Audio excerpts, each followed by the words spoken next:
안녕하세요. 지난해 결혼한 평범한 30대 여성입니다. 남편이랑은 연애만도 3년이나 했고 그 사이 어느 다른 연인들처럼 다툼도 있었지만 그래도 돌이켜 생각해보면 비교적 평범하고 즐거운 시간을 보냈던 것 같아요. 그렇다면 별 문제 없어 보이는 제가 왜 사연을 보내게 되었냐고요? 그건 바로 정신 나간 어머님과 신우 때문입니다. 발단은 지난 달이었습니다. 어머님이 신우가 유학을 가고 싶어 한다는데 저희 부부더러 한 1,000만 원만 보태라고 하시더라고요. 그런데 그 말씀이 부탁이 아니라 어찌나 당당하고 마치 명령같이 들리던지 저는 순간 제가 어머님께 무슨 빚이라도 졌나 싶었다니까요. 가족이니까 돕고 살아야 한다는 말씀을 덧붙이셨는데 가족이라. 그 말 한마디가 저로 하여금 지나간 시간들을 되짚어보게 만들었습니다. 남편과는 결혼 전 약 반년 정도 동거를 했었어요. 남편은 당시 회사 근처에서 오피스텔 전세를 얻어놓고 살고 있었거든요. 그런데 계약이 끝나는 시기도 애매해졌고 그렇다고 월세로 돌리자니 새가 보통이 아니더라고요. 그러자 남편이 먼저 동거 이야기를 꺼냈습니다. 저도 당시 회사 근처에서 전세로 살고 있었는데 제가 살던 곳은 방도 2개고 하니까 자기가 잠깐 신세 좀 지면 안 되겠냐대요. 솔직히 저는 동거 자체는 생각도 해본 적이 없었고 내키지도 않았습니다. 그런데 이미 양가 부모님까지 다 배웠고 결혼 이야기까지 오가던 마당에 싫다고 하기가 좀 그렇더라고요. 남편이 왜 그런 이야기를 꺼낸 건지 사정도 뻔히 알고 있었으니까요. 게다가 제가 거절을 하면 남편이 그 6개월 더 살자고 집을 다시 구하던지 해야 했는데 그렇게 되면 저희 결혼 자금에도 영향이 가겠다 싶은 거예요. 그래서 이런저런 조건들을 따져봐도 동거 말고는 딱히 방법이 안 보였어요. 그런데 막상 같이 살아보니까 꼭 나쁜 것만은 아니더라고요. 남편이나 저나 둘 다 본가가 지방이다 보니 자취생활은 10년이 넘은 사람들이었습니다. 그렇다 보니 더는 혼자가 아니라는 사실이 낯설기도 하면서 동시에 뭐랄까 안정감을 느꼈다고 해야 할까요? 집에서 같이 저녁 먹을 사람이 있다는 사실 자체가 퇴근길을 기분 좋게 만들더라고요. 인기척이 느껴지니 사람 사는 것 같아서 좋았어요. 물론 생활 습관이 다른 부분이 있었기에 불편한 부분도 아예 없는 것은 아니었지만 어차피 결혼하면 한 번쯤은 겪어야 하는 일이라고 생각하니 그렇게 못 견딜 일도 아니었지요. 그런데 그렇게 남편이랑 같이 산 지 2달쯤 되어갈 무렵 어머님께서 신우를 좀 데리고 있어달라며 부탁을 해오셨어요.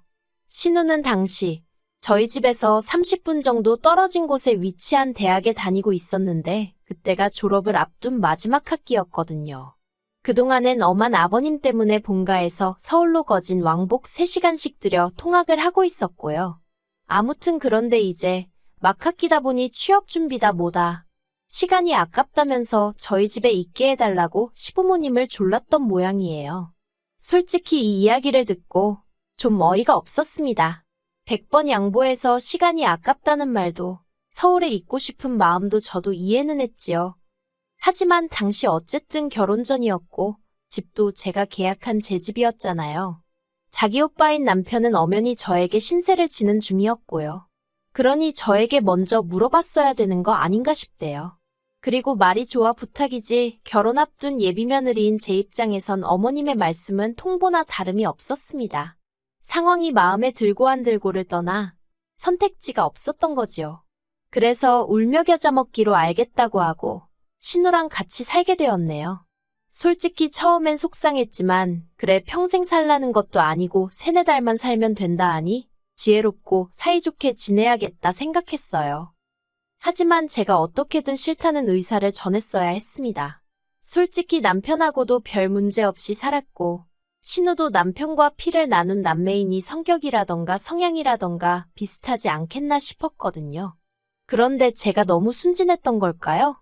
신우의 성격은 남편과는 정말 판이하게 달랐습니다.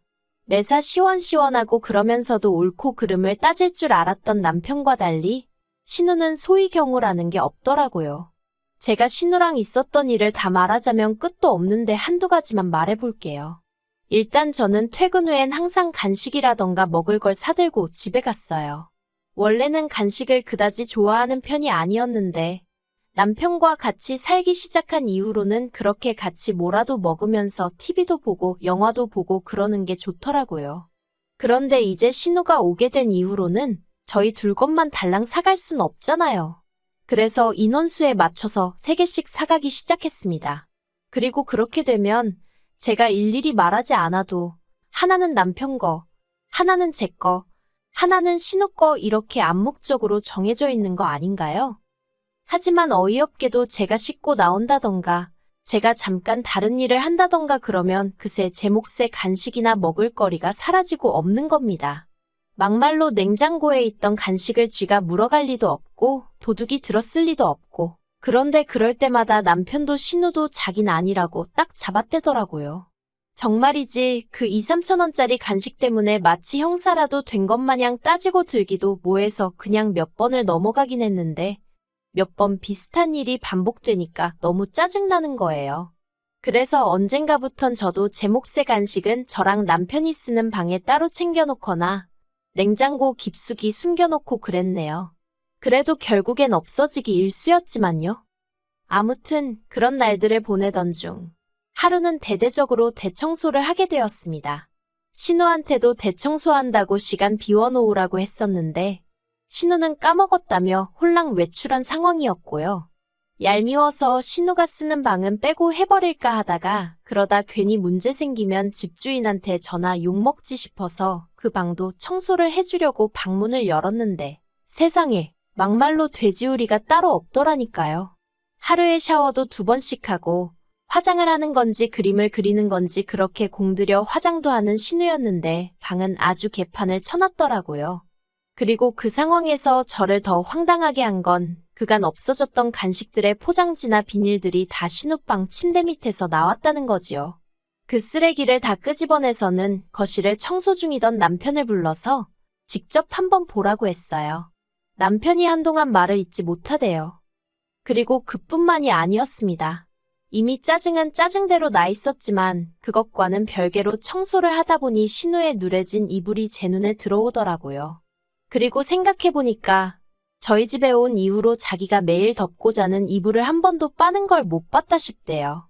남편더러 아가씨는 이런 게 찝찝하지도 않나 봐 어떻게 이래놓고 살지. 한마디 했더니 집에서는 어머니가 다 해주셨으니 그런 거 아니겠냐며 그래도 동생이랍시고 감싸더라고요. 그리고 한편 저는 저대로 좋은 마음으로 청소하는 김에 다 해주자 싶어가지고 이불을 들쳤더니 거기엔 또 생각지도 못한 물건이 있었습니다. 바로 제 옷들이었지요.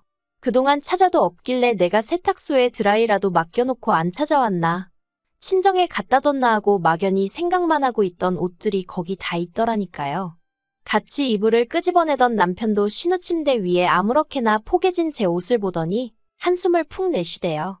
그리고는 잠시 저를 쳐다보더니 그대로 신우한테 전화를 하러 가더라고요. 저는 저대로 어이가 없어가지고 남편을 말려야겠다 뭐 그런 생각도 못했습니다. 그리고 1~2시간이나 지났을까? 신우가 집에 들어왔어요. 그런데 저는 솔직히 신우가 꽤나 기죽어서 들어오지 않을까 싶었거든요. 그런데 이게 웬걸. 자기가 뭘 잘했다고 아주 기세등등해서 들어오대요. 그리고는 저더러 한다는 말이 방주인도 없는데 방문을 열어보는 게 어딨냐면서 저더러 매너가 없다고 아주 발악을 하는 거예요. 방구 낀 놈이 성낸다고 해야 하나? 황당해서 제가 신우더러 아가씨는 할 말이 지금 그거밖에 없어요? 그동안 내 간식이랑 그런 거 아가씨가 다 갖다 먹은 거 맞죠? 그리고 남이 옷은 왜 이렇게 숨겨놨어요? 언제 와서 가져간 거예요? 하곤 다다다다 쏘아댔습니다. 신우가 당황을 한 건지 점점 목에 핏대를 세우더니 기껏 한다는 소리가 자긴 제가 무슨 말을 하는 건지 모르겠대요. 저더러 혹시 자길 쫓아내고 싶어서 제가 이런 상황을 꾸민 것 아니냐는 헛소리까지 하더라니까요. 아주 신우가 눈을 희번덕거리면서 달라드는데 쌍욕을 해줄 수도 없고 이걸 어떻게 하지 그러고 있었습니다. 그런데 그때였어요. 벼랑간짝하는 소리와 함께 남편이 신우 뺨을 때렸더라고요. 그러면서 지금 뭘 잘했다고 그러냐며 저한테 당장 사과부터 하라 했습니다. 하지만 신우는 사과 대신 벌개진 뺨을 부여잡고는 남편과 저더러 재수없다며 욕을 하곤 그대로 집을 나가버리대요. 그리고 이튿날 신우는 보란듯이 어머님과 함께 집에 들어왔어요. 밤새 걱정했기에 안심이 되면서도 동시에 어머님을 뭐 한다고 모시고 왔나 싶어서 솔직히 한심하더라고요. 일이 커질 것은 불보듯 뻔한 일이었으니까요. 그리고 아니나 다를까 어머님과 남편이 정말 누구누구 목소리가 더 큰지 겨뤄보는 것도 아니고 아주 고성을 내지르며 한마디로 난리가 났었네요. 그리고 며칠 뒤 신우는 치사하고 더럽다며 짐 빼서 저희 집을 나가더라고요. 생활비도 한 푼 안 내면서 밥은 따박따박 다 챙겨 먹고 잠도 잘 자놓고 말이에요. 여기까지 적고 나니 그런 꼴을 보고도 제가 왜 결혼을 했는지 궁금하실 수도 있겠네요. 그런데 솔직히 그 당시 상황이 거지 같긴 했어도 제가 직접적으로 피해를 입은 건 없었거든요. 물론 제가 잘못한 것도 없었지만요. 아무튼 그래서 당시엔 생각하기를 어머님 아버님과 같이 살 것도 아니고 신우랑도 매번 마주칠 것도 아닌데 남편만 괜찮으면 됐다고 단순하게 생각을 했어요. 그리고 그런 면에선 앞으로도 시댁 식구들 대 저로 무슨 일이라도 생기면 남편이 제 편을 들어주겠다는 그런 확신을 갖게 되었거든요. 그래서 이 사람이면 믿고 살아도 되겠다 싶어서 결혼은 계획대로 진행하게 된 거지요. 하지만 막상 식을 올리고 나니 시자는 시자구나 싶대요. 신혼여행에서 다녀오고 얼마 되지 않아서 아버님 생신이었거든요. 남편과 함께 선물을 사들고 시댁을 찾았습니다. 그런데 현관문을 열어주시는 어머님 표정이 무척이나 어둡더라고요. 그래서 제가 남편에게 귓속말로 혹시 무슨 일이 있었냐고 물으니 남편도 영문을 모르겠다는 눈치였지요. 하지만 집 안으로 들어서자마자 어머님이 저에게 앞치마를 거의 집어던지다시피 주시면서 아버님 생신인데 점심때 딱 맞춰오는 며느리가 세상 천지에 어딨냐 화를 내시대요. 제가 당황해서 그게 무슨 말씀이시냐, 1시에 식사하자고 하지 않으셨냐, 그래서 지금 왔다고 대답했습니다. 그때 시계는 12시 40분을 막 지나고 있었거든요. 그러자 어머님이 하시는 말씀이 1시에 식사하자 했으면 최소한 11시까지는 와서 점심상 차릴 생각을 했어야 하는 거 아니냐고 하시는데 솔직히 황당하더라고요.